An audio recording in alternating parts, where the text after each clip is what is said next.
አረ እናንተ ሰዎችን የምታደርጉትን ነገር ለይታችሁ ወቁ እንዴ። ቆይ ምን እየሰራችሁ ነው? ምን ድራማ እየሰራችሁ ነው? ሄርሜላ ሲጀምር እኮ አንቺ የሚመጣውን ነገር ሁሉ በሰላም በፍቅር በጸጋ ይቀበላለሁ በሱ የሚደርስብኝ ነገር ብለሽ ነበር እና ዛሬ ምን ተፈጥሮ ነው ፌንት የምትበይ? ተነግሮሻል፣ ሰው ነግሮሻል። እንደገና ሩታ ራሱ ነግራሽ ነበር። አንቺ ግን ሌላ ሰው የምትጎዳ መስለሽ በጓሮሽ ልክ ብለሽ አርግዘሽ መጣሽው እና ምንድነው? ቆይ ጉዳችሁ ምንድነው? ምንድነው የምታስተላልፉት? ምንድነው የምታሳዩት እንዴ? ሰዎች ጤና የላችሁም እንዴ? ቆይ እንዴ ምን አርጉ ነው የምትሉን? ቆይ የኛን አላበዛችሁትም እንዴ? አሁንስ እንዴ ምን አርጉ ነው የምትሉት? ቆይ በጣም እኮ አበዛችሁት። አሁን ድራማችሁ ወይ ርዕስ የለ ወይ ትምህርት የለ ወይ ምን የለ። በቃ ምንድነው? ቆይ እኔ ግራ ይገባኝ። ምንድነው የምታስተላልፉት? እያስተላለፋችሁ ያላችሁ ነገር ራሱ እኮ ግራ ነው የሚያጋባው። ምንድነው የምታስተላልፉት? እስቲ ለህዝቡ ምን አርጉ ነው የምትሉት? ምንድነው ድራማችሁ? ርዕሱ ምንድነው እንዴ? ባል ሚስቱን ትቶ ሄደ። እንደገና ደግሞ ሚስቱ ወደ ሚስቱ ሲመለሱ ሽሚት ፌንት ሰራች። ምንድነው ይሄ ድራማ? ለምን አታደርጉትም? ስሙን ሆነ ስም አውጡለትና ድራማ አርጉት፣ እኛም ለማየት እንዲመቸን እንዴ። አላበዛችሁትም እንዴ? አሁንስ ምንድነው? ምን ጉድ ነው ይሄ? ሁሉም ነገር ሲበዛ ያስጠላል። አራ ዘመድን እንዴ ምን ሆናችሁ ነው? ቆይ እንዴ ሄርሜላ ሲጀምር እኔ ሁሉም ነገር ችዬ አሳልፋለሁ ብለሻል። ለምንድነው ዛሬ ፌንት የሚያስበላሽ ነገር? ምን ተፈጠረ ታዲያ? ወደሽ ፈቅደሽ የገባሽበት ስለሆነ ለምንድነው ፌንት የምትበይ? ሲጀምር አንቺ ሄርሜላ ፌንት ሰርተሽ አይደለም። ፌንት የሰራ ሰው እንደዚህ በደቂቃ ይነቃል እንዴ? ፌንት የሰራ ሰው እኮ ከአንድ ሰዓት በላይ ራሱ እኮ ይቆያል እኮ ራሱን ለማወቅ ማለት ነው። እንደዚህ እኮ አይደለም ፌንት የሚሰራ እንዴ። አንቺ አውቀሽ እንግዲህ አሁንም ፌንት ሰራች ብለሽ ድራማ እየሰራሽ። አረ ሄርሜላ ተይን እንጂ ተይን። እንደውም ተውን እንዴ። ምንድነው ጉዱ እንዴ? አንቺ ተነገረሽ ኤራፊ ሰውዬው አይሆንሽም።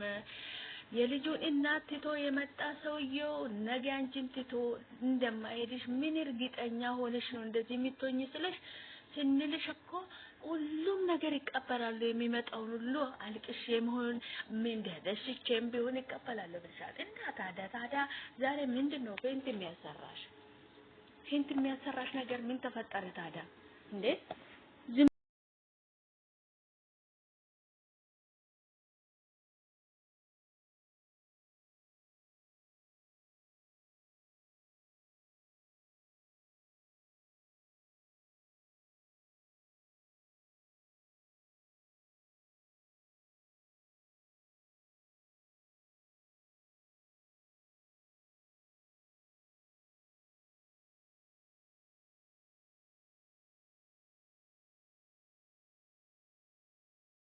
ሰብስክራይብ ማድረግ እንዳይረሳ። አዲስ ካልሆናችሁ እንደተለመደው ቪዲዮአችን ላይክ አድርጉ።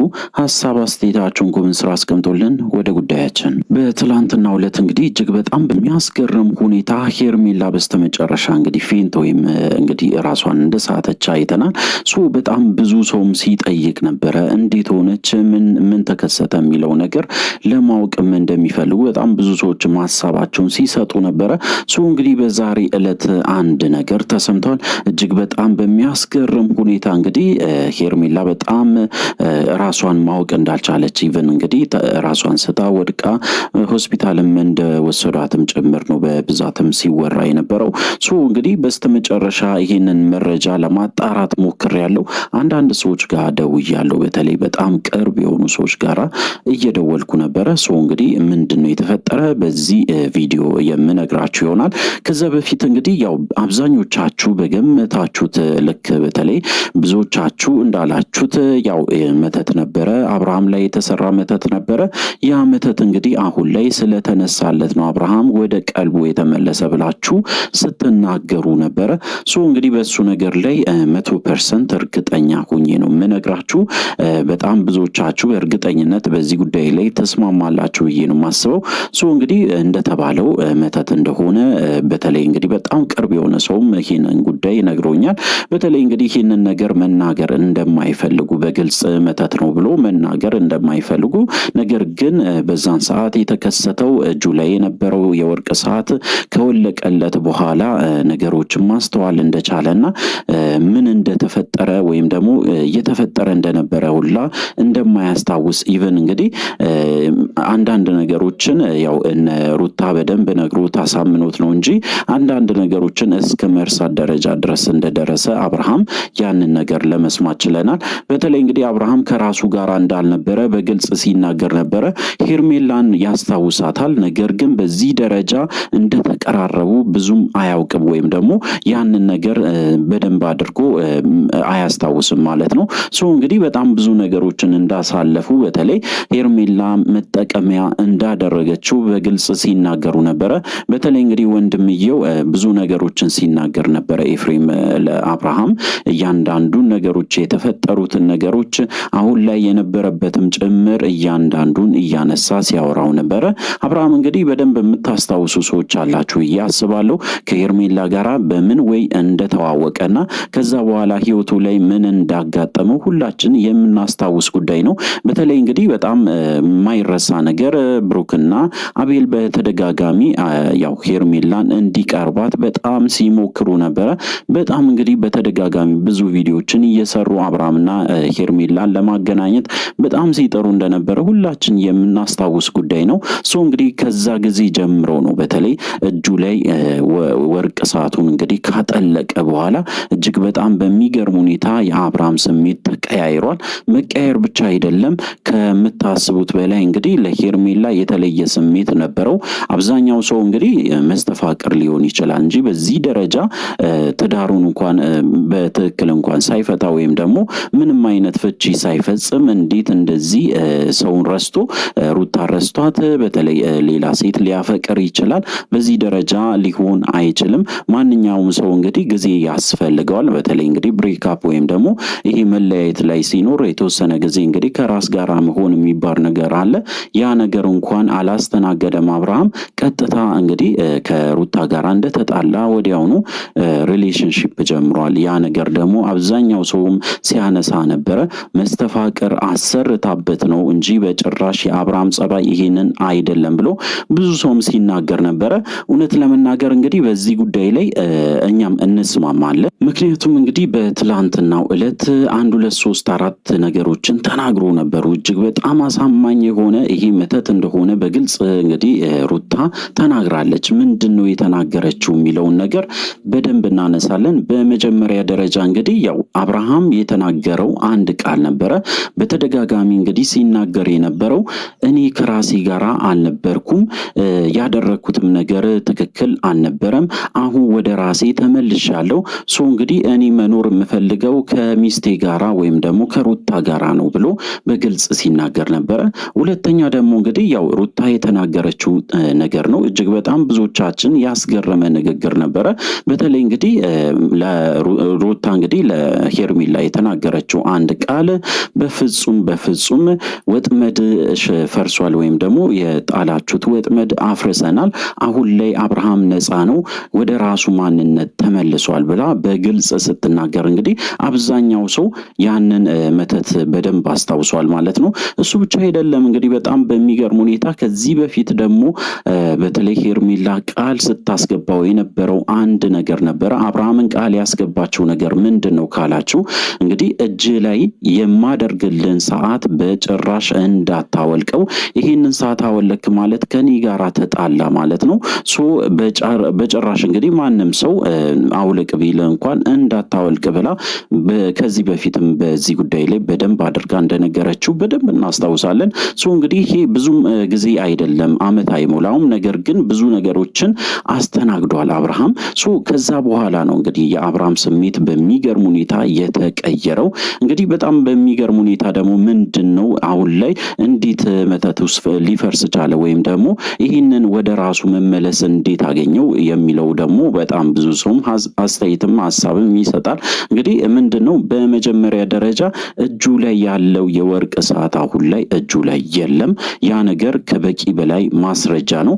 እሱ ብቻ አይደለም እንግዲህ ያው የሩታንም ሀብል አንዳንድ ሰዎችን ሀብሏን እያነሱ ነበረ። የሩታ ሀብል እንግዲህ ልክ አብርሃም ሲያደርግ ወደ ራሱ እንደተመለሰ ወይም ደግሞ እጁ ላይ ያለውን ሰዓት ሲያወልቅ ወደ ራሱ እንደተመለሰ ነው እንግዲህ አብዛኛው ሰውም ሲያነሳ የነበረው። እውነት ለመናገር እንግዲህ ከሁሉም በላይ አሳማኝ የሆነው እጁ ላይ የነበረው የወርቅ ሰዓቱን ልክ ሲያወልቅ ነው ወደ ራሱ ማንነት የተመለሰ። እሱም ያንን ቃል እንኳን ባይናገርም ሰዓቴን ሳወልቅ ወይም ደግሞ ሰዓቱን ማድረግ ሳቆም ነው ወደ ራሴ የተመለስኩት ብሎ እንኳን ባይናገርም ነገር ግን ወደ ራሴ ህይወት ተመልሻለሁ፣ እስከ ዛሬ ድረስ ሳደርጋቸው የነበረው ከራሴ ጋር ስላልነበርኩ ነው ብሎ በግልጽ ስለተናገረ ትክክለኛም ነገር ነው ብለን እናስባለን። እንግዲህ እስካሁን ድረስ ሲደረግበት የነበረው ነገር በሙሉ በሄርሜላ በኩልና በነ አቤል በኩል እንደሆነ ለማወቅ ችለናል። እሱ ብቻ አይደለም፣ አብርሃም ወደ ራሱ ሲመለስ ነው ነገሮችን ማስተዋል የቻለው። እንግዲህ የአብርሃም ስሜት ደግሞ ተቀያይሯል። እጅግ በጣም ፊቱን ጥሏል። የሚናገረው ነገርም በጣም በትንሹ ነው የሚናገረው። ለምንድን ነው እንደዛ ሲሆነው ብላችሁም ጠይቃችሁ ነበረ። አብዛኞቻችሁ እንግዲህ ያው አንድ ሁለት ሰዎች እንግዲህ ሲለያዩ የሚሰማቸው አይነት ስሜት አለ። ምክንያቱ ደግሞ እንግዲህ እሱ ወደ ራሱ አሁን ገና ስለተመለሰ ብዙ ነገሮች ለሱ እንግዳ ሆኖበታል።